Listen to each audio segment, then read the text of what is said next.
चलिए आज बात करते हैं एक ऐसी दिव्य शक्ति की जो तब सामने आती है जब अन्याय मतलब हर सीमा को पार कर जाता है। ये कहानी है देवी तुलजा भवानी की। तो कहानी की शुरुआत ही एक बहुत बड़े सवाल से होती है। सोचिए, क्या होता है जब अत्याचार अपनी हदें पार कर दें, जब बचाने वाले भी बेबस हो जाएं और चारों तरफ बस निराशा ही निराशा हो। तो पहला पड़ाव हमें सीधे उस दौर में ले चलता है जहां माटंग नाम का एक असुर था और उसका आतंक तीनों लोगों पर छाया हुआ था। ये एक ऐसा दौर था कि क्या देवता, क्या इंसान और क्या ऋषि मुनि, कोई भी उसके बल और घमंड के आगे टिक नहीं पा रहा था। किसी में हिम्मत ही नहीं थी कि वो उसके सामने खड़ा हो सके। मतलब धर्म पर एक बहुत बड़ा संकट मंडरा रहा था। तो अब जब कोई रास्ता नहीं बचा, बिल्कुल कोई भी नहीं, तो सारे देवताओं ने मिलकर आदि शक्ति को पुकारा। और उनकी ये पुकार सिर्फ एक प्रार्थना नहीं थी, ये तो एक आखिरी उम्मीद थी, एक गुहार थी कि अब कोई दिव्य शक्ति ही आकर बचाए। और बस यहीं से पूरी कहानी पलट जाती है। देवताओं की वो पुकार सुन ली गई और उस गहरे अंधकार को मिटाने के लिए एक दिव्य शक्ति का अवतरण हुआ। उन प्रार्थनाओं का जवाब मिला और पूरा ब्रह्मांड एक अजीब, एक अलौकिक रोशनी से भर गया। और उसी रोशनी के बीच से प्रकट हुई मां जगदंबा भवानी। उनका अवतार हुआ ही था न्याय को फिर से स्थापित करने के लिए।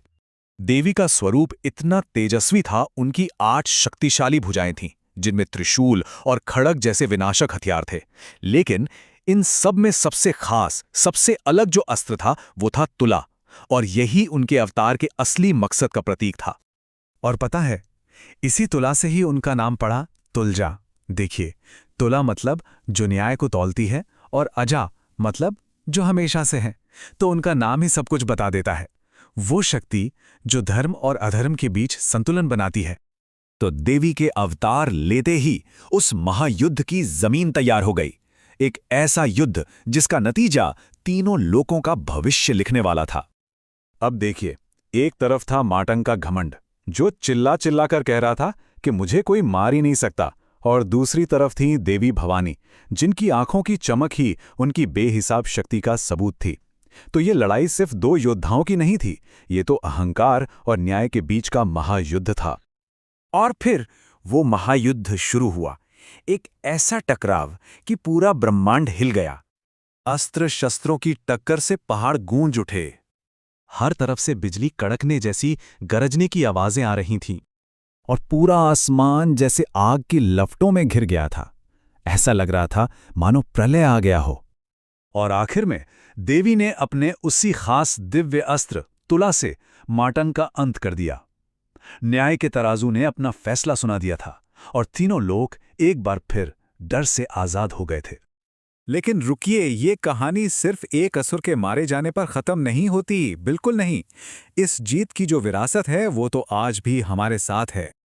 जीत के बाद देवी उसी पहाड़ पर बस गईं जिसे आज हम सब महाराष्ट्र में तुलजापुर के नाम से जानते हैं।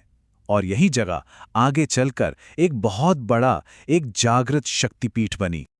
देवी का असर सिर्फ उस दौर तक नहीं रहा, बल्कि समय के साथ और भी गहरा होता गया। देखिए, प्राचीन काल की इस कहानी से लेकर ऐतिहासिक समय में छत्रपति शिवाजी महाराज को मिली वो दिव्य भवानी तलवार तक, और आज तक उन्हें साहस और न्याय की देवी के रूप में ही पूजा जाता है।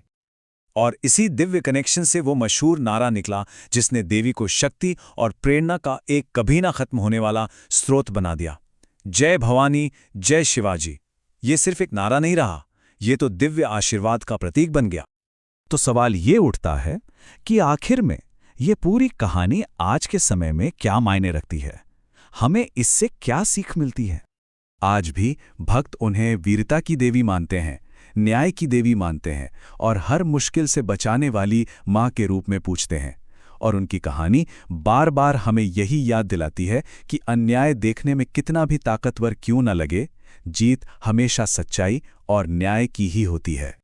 और ऐसी मान्यता है कि जो कोई भी सच्चे दिल से मां भवानी की पूजा करता है, उसकी जिंदगी से डर खत्म हो जाता है और उसे साहस, एक अलग ही तेज और जीत का आशीर्वाद मिलता है। तो ये पूरी गाथा हमें एक बहुत जरूरी सवाल के साथ छोड़ जाती है कि आज के समय में हम सबके लिए, हमारे जीवन में साहस और न्याय का असल मतलब क्या है।